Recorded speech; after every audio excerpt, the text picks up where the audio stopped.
Brought to you by Suzu Steel. Strong today, secure tomorrow. Bharat में हनुमान चालीसा पढ़ने के लिए क्या सनातनियों को इजाजत लेनी होगी?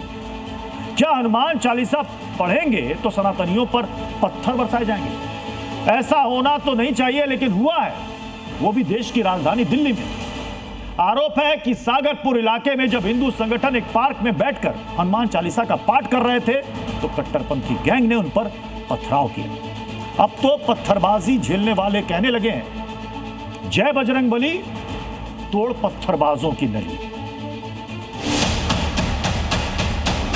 ज्ञान सागर जय कपी शिव लोक उजागराम दूत अतुलित बल धामा अंजनी पुत्र पवन सुत नामा। कि आपने अभी कहा कि मना कर दिया, यहाँ पर जो है हनुमान चालीसा नहीं होगी। तो हर जगह भैया मंदिर है, वो है तो वहाँ होना चाहिए। बढ़ गई तो उसी वजह से पत्थर वत्थर लाठी डंडे चले हैं। देश की राजधानी में बवाल हो गया। हनुमान चालीसा पढ़ी तो पथराव हो गया। मामला ना तो बांग्लादेश का है और ना ही पाकिस्तान का। ऐसा हुआ है देश की राजधानी दिल्ली में। हनुमान चालीसा का पाठ कर रहे लोगों पर कट्टरपंथी गैंग ने पत्थर बरसाए तो सनातनियों का गुस्सा भी फूट पड़ा और देखते ही देखते सागरपुर इलाका जंग का मैदान बन गया। पहले ये समझिए कि आखिर घटना क्या हुई। बताया जा रहा है कि सागरपुर की गली नंबर 8 में हनुमान चालीसा का पाठ चल रहा था। पुत्र पवन सुत नामा।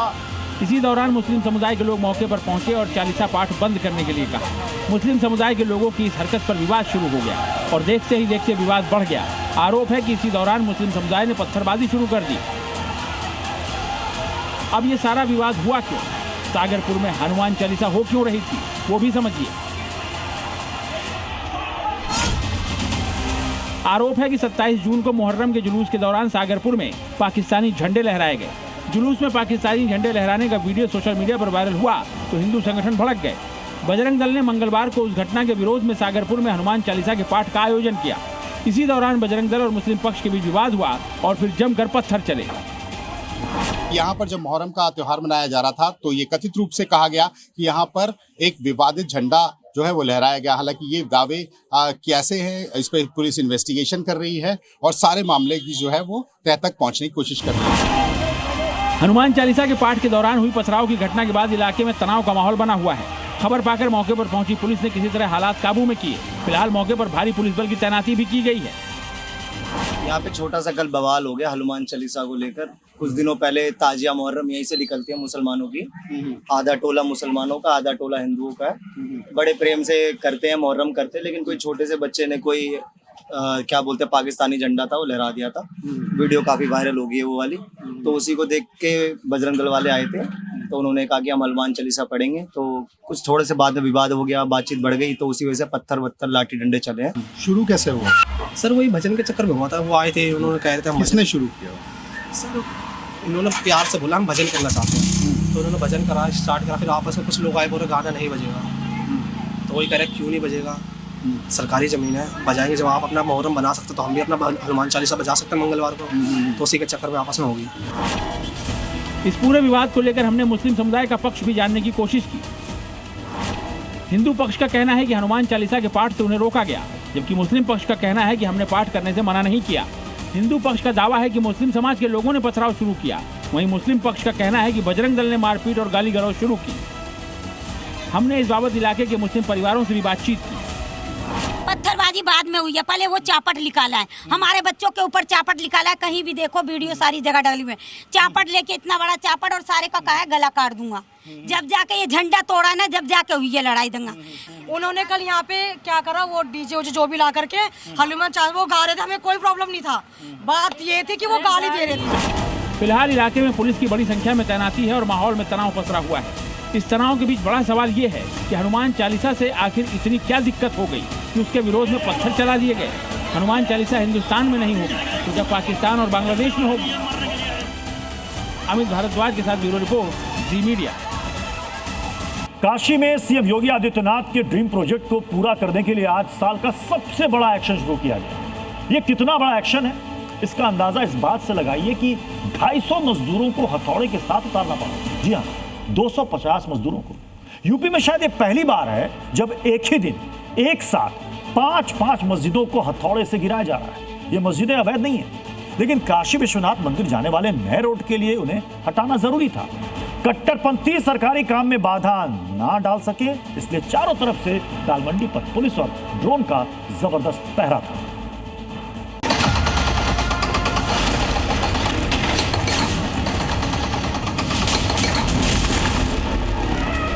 दाल मंडी में आखिर वो दिन आ गया जब इन मस्जिदों को भी अब हटाया जा रहा है।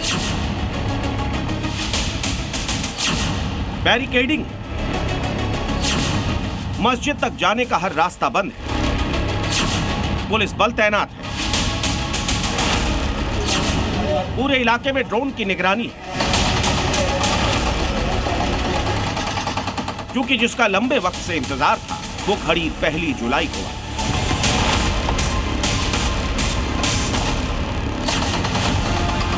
दाल मंडी की 5 मस्जिदों का नंबर आखिरकार आ ही गया। ये मस्जिदें करीमुल्ला बेग मस्जिद, संगमरमर वाली मस्जिद, अली रजा खान मस्जिद, निसारन मस्जिद और रंगीले शाह मस्जिद। इसी के साथ शुरू हो गया योगी सरकार का साल का बड़ा एक्शन। मस्जिद के आसपास के मियां भाई नींद में थे।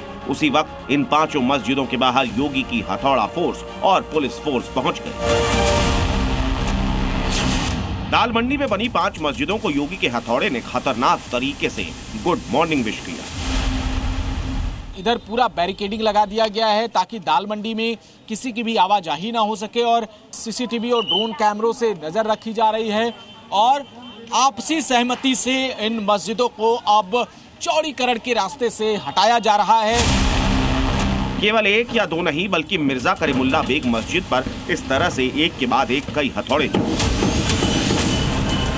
कई मजदूर धीरे धीरे मस्जिद को समतल कर रहे थे। दाल मंडी में सबसे बड़ी कार्रवाई करने के लिए प्रशासन अपने साथ भारी भरकम फोर्स ले गया था। बड़ी संख्या में योगी फोर्स के जवान हाथों में हेलमेट और लाठी लिए उन मस्जिदों के आसपास फैल गए।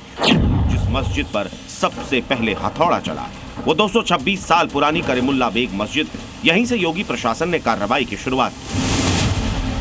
यहाँ ध्यान देने वाली बात यह है कि ये मस्जिदें अवैध नहीं है बल्कि दाल मंडी रोड प्रोजेक्ट के बीच में आ रही हैं। इसीलिए उन्हें रास्ते से हटाया जा रहा है। वैसे तो कुल 6 मस्जिदों को तोड़ा जाना है, लेकिन सबसे बड़ी लंगड़े हाफिज मस्जिद पर अभी कोई सहमति नहीं बनी है। इसीलिए 5 मस्जिदों को पहले तोड़ा जा रहा है। सबसे पहले नंबर आया चौक थाने के पास मौजूद करीमुल्ला बेग मस्जिद का। फिर संगमरमर वाली मस्जिद के कई हिस्सों को गिराना शुरू किया गया। अली रजा खान मस्जिद के भी चिन्हित किए गए अवैध निर्माणों को हथौड़े से ढाया गया। निसारन मस्जिद पर भी पैमाइश के बाद एक्शन शुरू हुआ। वहीं रंगीले शाह मस्जिद का मेन गेट, दुकानें और मीनारें भी कार्रवाई की जद में आई। दाल मंडी में 5 मस्जिदों के खिलाफ यह एक्शन साल का सबसे बड़ा एक्शन माना जा रहा है। योगी प्रशासन ने वाराणसी में मस्जिद को तोड़ने का काम शुरू किया तो यूपी में अवैध मज़ारों के खिलाफ भी मिशन छेड़ दिया। फर्रुखाबाद में ऐसे ही एक अवैध मज़ार का अंत कर दिया गया। अवैध मज़ार पर हथौड़े चलाए, उसे डंडे से खोदा गया। 25 साल से रेलवे की जमीन पर अवैध रूप से बनाई गई मज़ार को ढहा दिया गया। देखिए, जहां हरे रंग की ये मज़ार 2.5 दशक से सरकारी जमीन कब्जाए हुए थी, वहां हथौड़ा एक्शन के बाद सब कुछ समतल हो गया। हैरानी की बात यह है कि अवैध मज़ार को खोदा गया तो अवशेष के नाम पर वहां केवल ईंट पत्थर ही मिले। रेलवे स्टेशन के अंदर 4 और 5, 6 के बीच में एक मज़ार बनी थी कई सालों से। उस मज़ार के लिए हम लोगों ने बहुत प्रयास किया तोड़वाने के लिए। आज ये मज़ार तोड़ी जा रही है सभी प्रशासन के अधिकारियों के सहयोग से। जुलाई की शुरुआत में ही योगी प्रशासन ने बताया कि आगे का महीना कैसा बीतने वाला है। इस महीने यूपी में बुलडोजर से ज्यादा हथौड़े की आवाज सुनाई देने वाली है। जयपाल, जी मीडिया, वाराणसी। यूपी में बुलडोजर ने पंच प्रहार किया है तो उत्तराखंड में ऑपरेशन प्रहार चल रहा है। इसी महीने कांवड़ यात्रा शुरू होने वाली है। हरिद्वार से ही जल लेकर कांवड़िए अपनी कांवड़ यात्रा शुरू करते हैं। उसी हरिद्वार में एक नहीं बल्कि कई घर की छतों पर पत्थर इकट्ठे करके रखे गए जो ड्रोन कैमरे में रिकॉर्ड हो गए। अब सवाल ये कि आखिर ये पत्थर किसके लिए इकट्ठा किए गए थे? क्या कांवड़ यात्रा पर किसी तरह की बड़ी साजिश की तैयारी थी।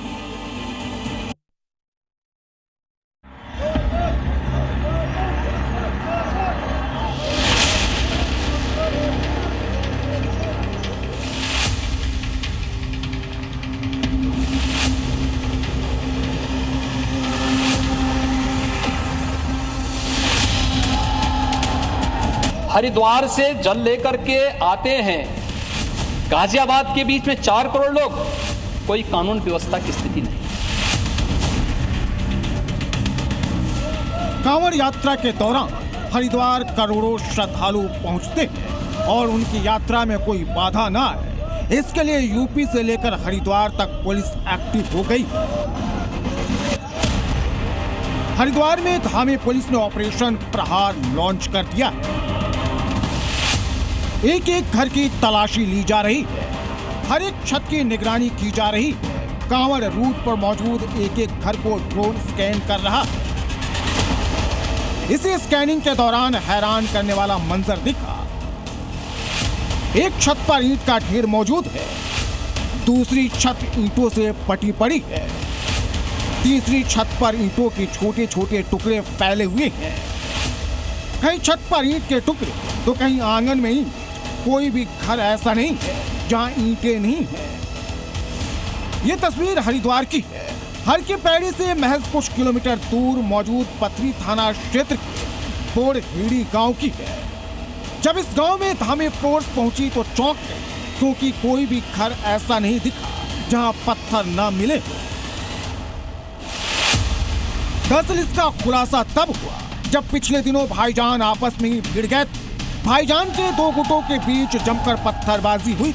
दोनों गुटों ने एक दूसरे का खूब खून बहाया। दोनों पक्षों ने एक दूसरे पर घर में घुसकर हमला, तोड़फोड़ और फायरिंग करने के आरोप लगाए थे। यह खूनी संघर्ष 23 जून को हुआ था। दोनों पक्षों के 18 लोगों के खिलाफ नामजद मुकदमा दर्ज किया गया था। पुलिस ने 9 लोगों को गिरफ्तार कर जेल भी भेज दिया है। कांवड़ यात्रा से ठीक पहले पत्थरबाजी की खबर से धामी की पुलिस सतर्क हो गई है। हालांकि पथरी थाना क्षेत्र के बेड़ाहेड़ी गांव कांवड़ रूट से करीब 5 से 7 किलोमीटर दूर है, लेकिन पुलिस ने एहतियातन घरों से पत्थरों को हटवा दिया है। अब योगी फोर्स से लेकर उत्तराखंड पुलिस तक कांवड़ यात्रा को लेकर चौकन्ना है।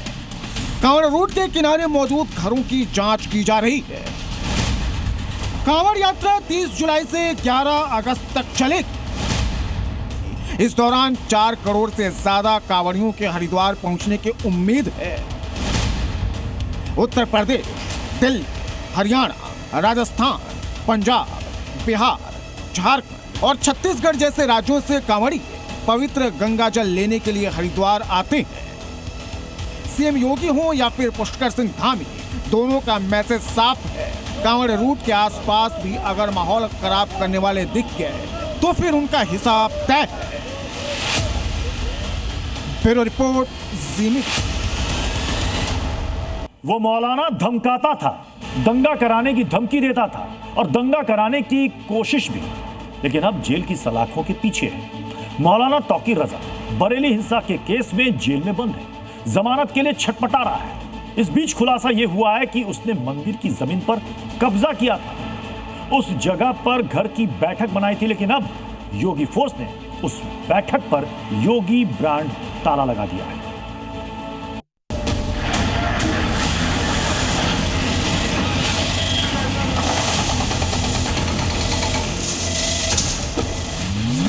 किसी बुलडोजर को बर्दाश्त नहीं किया जाएगा। मजिस्ट्रेट साहब ने अब इसको कुर्क कर आज इसे सीज कर दिया गया। मुस्लिम कम्युनिटी के कुछ लोगों ने कोशिश किया कि पूरी प्रॉपर्टी पे कब्जा कर लें।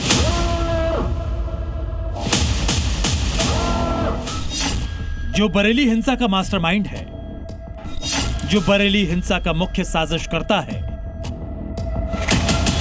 वही दंगाबाज मौलाना मंदिर भी कब्जाए बैठा था। नाम मौलाना तौकीर रजा, मौजूदा पता फतेहगढ़ सेंट्रल जेल बरेली। अपनी करतूत के कारण ही मौलाना तौकीर रजा सलाखों में है, लेकिन इसका इतिहास उठाकर देखेंगे तो उसमें सब कुछ ही काला मिलेगा। जैसे कि ये बैठकी जिस पर योगी फोर्स का जवान ताला जड़ रहा है। दरवाजे पर नोटिस चस्पा किए। आरोप है कि तौकीर रजा ने बरेली के कोतवाली थाना क्षेत्र में स्थित लक्ष्मी नारायण मंदिर की जमीन पर अवैध रूप से कब्जा किया, मंदिर को सिकोड़ कर रख दिया, फिर उस पर अवैध निर्माण कराया और वहां अपनी बैठकी बना ली। वहां भड़काऊ मौलाना अपने चेलों के साथ बैठा करता, माहौल बिगाड़ने की नई नई साजिश रचा करता, जिसकी शिकायत जब योगी प्रशासन तक पहुंची तो उसकी पड़ताल की, जिसके बाद अब सिटी मजिस्ट्रेट के ऑर्डर पर इसे सीज कर दिया गया है। जो बैठक थी तौकीर रजा की, फिलहाल पुलिस ने अपने कब्जे में ले लिया है। पुलिस कोतवाल जो इस इलाके के हैं उनको रिसीवर बनाया गया है, ये नोटिस है और इसको फिलहाल यहाँ पर ताला जड़ दिया गया है। ये पूरा इलाका ये हिंदू मंदिर के अंतर्गत आता था, कानूनी लड़ाई लड़ी गई और नतीजा ये निकला कि ये मंदिर की प्रॉपर्टी है। मोहल्ले में रहने वाले लोगों का आरोप है कि सार्वजनिक मंदिर की जमीन को निजी बताकर बेचा गया। 2000 वर्ग मीटर में बने लक्ष्मी नारायण मंदिर को एक छोटे से कमरे में समेट कर रख दिया गया। इससे गुपचुप तरीके से मुनाफा कमाया गया, क्योंकि मंदिर की जमीन को बेचने के 1.5 साल बाद खरीदार वहां पहुंचा, तब पूरे मामले का खुलासा हुआ और विवाद खड़ा हो गया। उस गली से यहाँ तक पूरा रकबा जो था 1500 से 2000 गज था। ये सब लक्ष्मी नारायण मंदिर के अंश में आता था। बैठक है जिसको कहा जा रहा है, ये भी था मंदिर का हिस्सा। मंदिर का हिस्सा है, पूरा मंदिर का हिस्सा है। तो पुलिस ने क्यों यहाँ पर ताला लगा दिया है? क्योंकि जो चौहद्दी सिटी मजिस्ट्रेट के कहने पे सील करी गई है, उस चौहद्दी में ये हिस्सा आता है। अब ये मंदिर तो यहाँ मौजूद है, लेकिन छोटा हो गया है। मंदिर में सुबह शाम आरती तो होती है, लेकिन बड़ी संख्या में सनातनी जुट नहीं पाते, क्योंकि मंदिर की जमीन पर तो तौकीर ने अपनी अवैध बैठकी बना दी थी। मंदिर की जमीन कब्जाने का खुलासा हुआ तो बरेली प्रशासन एक्टिव हो गया। सिटी मजिस्ट्रेट के संपत्ति सीज के आदेश के बाद जितने भी अवैध निर्माण मंदिर की जमीन पर कर लिए गए थे, उन सभी को योगी प्रशासन ने सील कर दिया है। लेकिन इलाके के हिंदू बुलडोजर एक्शन की मांग कर रहे हैं और मुसलमान चुप्पी साधे बैठे हैं। मौलाना तौकीर रजा के ना जाने कितने काले कारनामे आगे भी खुलेंगे, लेकिन इतना तो साफ है कि योगी राज में हर अवैध कब्जे का इलाज हाथों हाथ होता रहेगा। योगी का पीला पंजा दंगाई मौलाना के जमीन हथियाने वाले मॉडल का इलाज पहले भी करता रहा है। अनुराग मिश्रा, बरेली, जी मीडिया। बात श्री राम मंदिर के चढ़ावा चोरी मामले की, जिसमें हर रोज कोई ना कोई चौंकाने वाला खुलासा सामने आ रहा है। अब जो खुलासा हुआ है उसके मुताबिक राम मंदिर प्राण प्रतिष्ठा समारोह के दौरान जिन्हें मुख्य यजमान बनाया गया था, वही चढ़ावा चोरी के असली मास्टरमाइंड है। उनका नाम है डॉक्टर अनिल मिश्रा। उनके नाम का खुलासा आखिर कैसे हुआ और क्या अब अनिल मिश्रा की गिरफ्तारी होगी, इन सवालों का जवाब आपको हमारी इस रिपोर्ट में मिलेगा।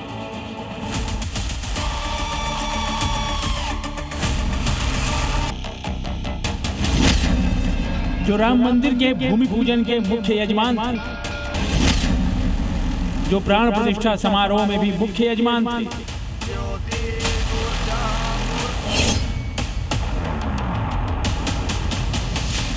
आज वही डॉक्टर अनिल मिश्रा राम मंदिर के चढ़ावा चोरी मामले में मुख्य साजिशकर्ता के तौर पर सामने आ रहे हैं। जी हां, चढ़ावा चोरी मामले में गिरफ्तार किए गए 8 आरोपियों से अब तक की हुई पूछताछ में जो खुलासा हुआ है वो इसी ओर इशारा कर रहा है। सूत्रों के मुताबिक आरोपियों ने बताया है कि अनिल मिश्रा की सिफारिश पर ही ट्रस्ट में 125 से भी अधिक कर्मचारियों की भर्ती हुई थी। अनिल मिश्रा ने ही ट्रस्ट में अपने खास लोगों की भर्ती करवाई थी। भर्ती के लिए अनिल मिश्रा ने 40% तक कमीशन लिया था। बैंक ने चोरी के शक पर जब गणना कर्मियों को हटाने की बात कही थी तो अनिल मिश्रा ने ही मना किया था। ट्रस्ट में आने के बाद अनिल मिश्रा की संपत्ति कई गुना बढ़ी है। इसीलिए खबर है कि पुलिस अब अनिल मिश्रा के बैंक खाते भी खंगालेगी और उनकी संपत्तियों की जांच भी करेगी। जो भी व्यक्ति हो, चाहे कितना भी बड़ा हो, सभी के खिलाफ सघनता से जांच होनी चाहिए और कठोर से कठोर कार्रवाई होनी चाहिए। चाहे अनिल मिश्रा हो, चाहे चंपत राय हो, चाहे कोई कितना भी बड़ा आदमी हो, क्योंकि योगी जी के लिए कानून बराबर है। योगी जी किसी के लिए रियायत नहीं करते, चाहे वो कितना भी बड़ा व्यक्ति हो। इन आरोपों के बीच लोगों के मन में अब ये सवाल भी है कि आखिर अनिल मिश्रा हैं कौन और कैसे राम मंदिर ट्रस्ट में उन्होंने इतनी अहम जगह बना ली। मूल रूप से अनिल मिश्रा अंबेडकर नगर जिले के रहने वाले हैं। 1981 में फैजाबाद के ब्रिज किशोर होम्योपैथिक कॉलेज से उन्होंने BHMS की डिग्री ली। गोंडा के जिला होम्योपैथिक अधिकारी के पद पर रहे। उत्तर प्रदेश के होम्योपैथिक बोर्ड के रजिस्ट्रार रहे। 4 दशकों से अयोध्या में अपना होम्योपैथी क्लिनिक चला रहे हैं। आरएसएस के सक्रिय सदस्य रहे हैं। राम मंदिर आंदोलन में बढ़ चढ़कर हिस्सा लिया था। फरवरी 2020 में जब जन्मभूमि तीर्थ क्षेत्र ट्रस्ट का गठन हुआ था तो 15 सदस्यीय ट्रस्ट में अयोध्या का प्रतिनिधित्व करते हुए डॉक्टर अनिल मिश्रा को ट्रस्टी नियुक्त किया गया था। ट्रस्ट के गठन के साथ ही वे मंदिर निर्माण, परियोजना, प्रशासनिक निर्णयों और अलग अलग समितियों के कार्यों से जुड़ गए। अब उनका नाम चढ़ावा चोरी में मुख्य साजिशकर्ता के रूप में सामने आने से सभी लोग हैरान हैं। इस बीच चढ़ावा चोरी केस में डॉक्टर अनिल मिश्रा को लेकर बड़े खुलासे करने वाले आरोपी अविनाश शुक्ला से जुड़े एक योग सेंटर से एक बक्सा बरामद हुआ है, जिस पर राम राज्य कोष और राम राज्य प्रशासन के साथ एक QR कोड लगा हुआ है। QR कोड को स्कैन करने पर राम राज्य कोष में पैसा जाने का ऑप्शन नजर आता है। ये बॉक्स जो मिला है राम राज कोष लिखा है और यही से पहले एक बैग भी बरामद हुआ था, लेकिन पहले इसको स्कैन करते हैं, देखते हैं कि इस पे क्या आता है। देखिए तस्वीरों में आप देखिए कि बाकायदा इसमें जो है राम राज कोष लिखा है। ये बॉक्स के पीछे भी कुछ लिखा है, दिखाने का प्रयास कर रहा हूँ, जहां पर लिखा है राम राज्य प्रशासन अयोध्या पूरे विश्व में राम राज के संचालन हेतु कार्यशील है। और उसके नीचे वेबसाइट लिखी है www.ramraj.info। यहाँ भी बारकोड लगा है, बाकायदा ये बॉक्स है। और जो बॉक्स आप देख पा रहे हैं, हालांकि इस बॉक्स में अभी लॉक लगा है, ताला से बंद किया गया है, बॉक्स नहीं खोला गया है। बॉक्स खुलने के बाद स्पष्ट हो पाएगा कि आखिर इस बॉक्स में क्या है। 5 जून को जब चढ़ावा चोरी की पहली कड़ी खुली थी तो उसी रात श्री राम जन्मभूमि तीर्थ क्षेत्र ट्रस्ट के इशारे पर पुलिस ने इस योग केंद्र पर छापेमारी की थी। यही वो जगह है जहां से झोले भरकर धनराशि बरामद हुई थी। अब यहां से राम मंदिर के QR कोड वाला बक्सा मिलने से आशंका जताई जा रही है कि चढ़ावा चोरी और इस योग केंद्र का गहरा कनेक्शन है। बहरहाल मामले की जांच कर रही SIT कड़ी से कड़ी जोड़ते हुए आगे बढ़ रही है और अब उसे किसी नतीजे पर पहुंचने के लिए 15 दिनों का अतिरिक्त समय भी मिल गया है। माना जा रहा है कि अब इस मामले में कुछ और बड़े खुलासे हो सकते हैं। Bureau report, Zee media. UP के दूसरे शहरों में संभल का कड़वा सच फिर ना दोहराए। हिंदू मुसलमानों के डर से पलायन ना कर जाए, इसलिए मुजफ्फरनगर से लेकर सहारनपुर तक हिंदुओं ने मियां भाई के खिलाफ हल्ला बोल दिया। हिंदू मोहल्लों में भाईजान की एंट्री बैन करने पर अड़े हैं। अब भाईजान पूछ रहे हैं कि हमारी एंट्री पर इतना बवाल क्यों है।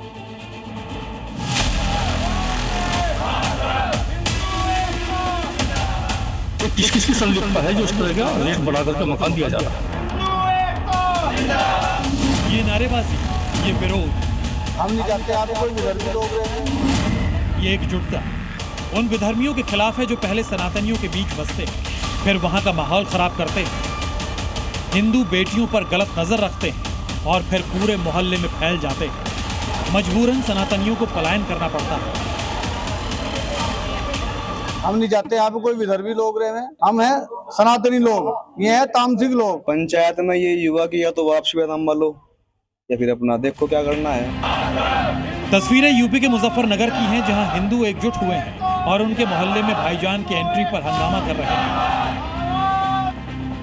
जहां एक जैन परिवार ने अपने मकान को मुस्लिम व्यक्ति को बेच दिया, जिसके बाद वहां भाईजान हुक्का पीने लगे। इसे लेकर हिंदू अलर्ट हुए और एक बैठक रखी गई, जिसमें हिंदू संगठनों के लोग और मोहल्ले के हिंदू शामिल हुए। इस बैठक में मुस्लिम व्यक्ति पर लैंड जिहाद का आरोप लगाते हुए उसका विरोध किया गया और सबने एकजुट होकर उस मकान पर अपना ताला जड़ दिया।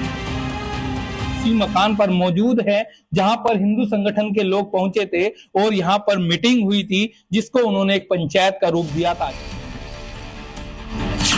इस पर हिंदुओं का तर्क है कि मुस्लिम हिंदू मोहल्लों में एक मकान महंगे दामों पे खरीदते हैं, उसके बाद धीरे धीरे वहां का माहौल बिगाड़ने लगते हैं, जिसके कारण हिंदुओं को ही अपने मकान सस्ते में बेचकर पलायन करना पड़ता है। ये किसकी संलिप्तता है जो इस तरह का रेट बढ़ा करके मकान दिया जा रहा है? केवल मुजफ्फरनगर ही नहीं, सहारनपुर में भी भाईजान की एंट्री पर बवाल खड़ा हो गया है। यहाँ गंगा सरोवर कुंड के आसपास गोगा महाड़ी सुधार सभा ने मुस्लिमों के एंट्री बैन के पोस्टर चस्पा कर दिए हैं। उनका कहना है कि धार्मिक स्थल की पवित्रता बनाए रखने के लिए ये कदम जरूरी है। उनका आरोप है कि मुसलमान परिसर में बाहर से नॉनवेज लाकर खाते हैं, गंदगी फैलाते हैं, इसलिए उन्हें यहाँ से दूर रखा जाए। जो सनातन में विश्वास नहीं रखता वो कृपया करके यहाँ न आए। दूसरा, उस सरोवर के और जो प्रतिमाएं हमारी लगी हुई उसकी बैरिकेडिंग, बाहर का खाना यहाँ नहीं आएगा। साफ है, हिंदुओं ने अब सनातन की मर्यादा और पवित्रता को बनाए रखने के लिए विधर्मियों के खिलाफ मोर्चा खोल दिया है। Bureau report, Zee media.